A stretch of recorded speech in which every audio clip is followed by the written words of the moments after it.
কিভাবে ডিল করব? ধন্যবাদ আমাকে আমন্ত্রণ জানানোর জন্য। যারা আমাদের কথা শুনছেন সবাইকে আমার সালাম এবং শুভেচ্ছা। দেখেন, আমরা এই অভ্যুত্থানের পরপরই বলেছি আমাদের এখনকার যে রাজনৈতিক অবস্থান সেটাকে আমরা কিভাবে দেখব। আমরা একটা লেট ফ্যাসিজমের মধ্যে আছি। মানে এখনকার ফ্যাসিজমের অবস্থাটা এ ফ্যাসিজম উইদাউট হাসিনা।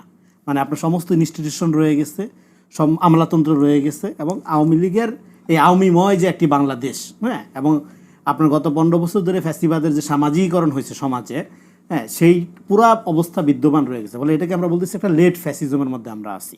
তো যাই হোক, এটা সরল করে বললে বাংলাদেশের রাজনীতি এতদিন যে কোনো দলের রাজনীতি বিকশিত হয় না বিকজ অফ আওয়ামী লীগের কারণে।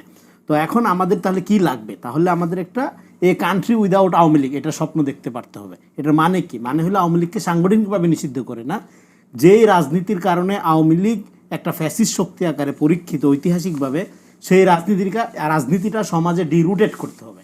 এখন আপনি বিরোধী আওয়ামী লীগের যদি হন তাহলে সমাজে একই পরিণতি আগামীতে বয়ে আনবে। তো এই জন্য আরেকটা হলো, আওয়ামী লীগ তো একটি পরীক্ষিত ভারতীয় শক্তি।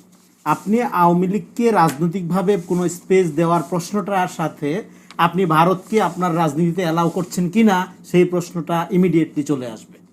এক নাম্বার কারণ, আওয়ামী লীগ যতবারই ফেরার কথা বলতেছে তার সাথে কিন্তু ভারতের সহযোগিতার কথাটা একদমই আসতেছে। তার মানে আপনি আওয়ামী লীগের প্রশ্নটা পরে আনেন, আগে আপনি বাংলাদেশের জনগণকে বলেন যে তোমরা কি চাও বা তোমরা কি অ্যালাউ করবা ভারতকে বাংলাদেশের ইন্টারনাল তার নিজস্ব পলিটিক্সের মধ্যে ইন করার সুযোগ দিতে। এই সিদ্ধান্ত জনগণ নেয় কি না, যদি না নেয় তাহলে সেক্ষেত্রে আওয়ামী লীগের ব্যাপারে আপনার আলাদা করে আর আমার মনে করি যে সিদ্ধান্তের দরকার নেই। এটা আওয়ামী লীগের পরিণতি এবং বাংলাদেশে ভারতীয় পলিটিক্যাল এস্টাবলিশমেন্টের পরিণতি একাকার হয়ে গেছে। তো সেদিক থেকে আমরা যেটা বলতেছি যে এখন আপনার আওয়ামী লীগ একটি ঐতিহাসিকভাবে পরীক্ষিত ফ্যাসিস্ট শক্তি। এটা দুই শেখ আমল মিলে প্রমাণিত। তাহলে এইবার ফ্যাসিজমের বিরুদ্ধে আপনি ফাইটটা কিভাবে করবেন? ফ্যাসিজমের বিরুদ্ধে ফাইটের মডেলটা কি হবে? এখন আমরা দেখতেছি আমাদের যে রাজনৈতিক দলগুলো ইনক্লুডিং ছাত্র, এদেরকেও যদি একটা রাজনৈতিক সত্তা ধরি, যদিও পার্টি আকারে তারা এখনো সামনে আসে না, কিন্তু আসবে ভাব। তো এখন তাহলে আওয়ামী লীগের ব্যাপারে আমরা কিন্তু কালেকটিভলি এখনো পর্যন্ত ফেল করছি বলতে হবে আওয়ামী লীগকে ডিল করার ক্ষেত্রে। কারণ আওয়ামী লীগকে ডিল করার ক্ষেত্রে সর্বোচ্চ ন্যায়সঙ্গত পদ্ধতি আপনার লাগবে। এতদিন ধরেন বিএনপি জামাত ট্র্যাক দিয়ে পিটায় হত্যা করা হয়েছে, এখন কি আপনি তাহলে আওয়ামী লীগ ট্র্যাক দিয়ে পিটায় হত্যা করবেন? তাহলে তো সমাজে রিকনসিলিয়েশন হবে না। সমাজ তো ট্রমাটিক, 15 বছর ধরে নির্যাতনের কারণে এক অর্থ ট্রমাটিক, এক অংশ ট্রমাটিক, আরেক অংশ আওয়ামী লীগকে সমর্থন করার কারণে ট্রমাটিক। কারণ believe in wrong thing is more dangerous then believe in nothing. Awami লীগের যারা সমর্থক তাদের পরিণতিটা আপনি চিন্তা করেন, তাদের ট্রমাটা আপনি চিন্তা করেন। তাদের নেত্রী তাদের থেকে পালাই গেছে। তাদের নেত্রী 2 দিন আগেও বলছে হাসিনা পালায় না। তাদের নেত্রী এমন একটা ইমেজ তৈরি করছিল যে হাসিনার বিকল্প আর কেউ হইতে পারে না, খোদার পরে হাসিনা। হ্যাঁ, তো এই হাসিনা যখন এভাবে পালায় গেল এবং সে পালানোর মধ্যে তার যে বিশাল সমর্থক গোষ্ঠী, তাদের জীবন একটু আগে যেটা বললেন, হ্যাঁ, প্রিন্স ভাই যেটা ভালোভাবে বললেন যে তাদের জীবন কিন্তু আজকে হুমকির মুখে।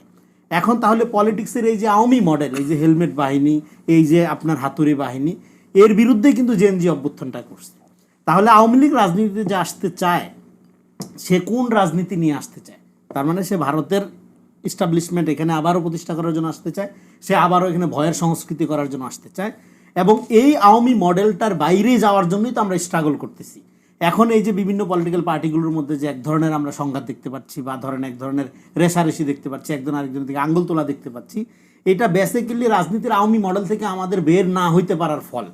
কিভাবে? আমরা যদি আওয়ামী মডেলটা ভালো মতো বুঝি, কেন বাংলাদেশে এই 54 বছরে রাজনীতির বিকাশ হয়নি, বিএনপি জামাতে অন্যান্য সমস্ত পার্টি, বিকজ অফ আওয়ামী মডেলের কারণে হয়নি। কারণ আওয়ামী লীগের রিয়েকশনারি পলিটিক্স করতে করতে এদের জীবন চলে গেছে। 15 বছর মামলা লড়তে লড়তে জীবন চলে গেছে। বিকশিত করবে কোথায় নিজের রাজনীতি? ফলে আওয়ামী লীগ যেটা হয়েছে, এইটা হলো আওয়ামী লীগ হলে একটা, আমি জন্য বলছি যে এটা একটা এমন একটা জিনিস যে এইটা একটা ভাইরাসের মতো।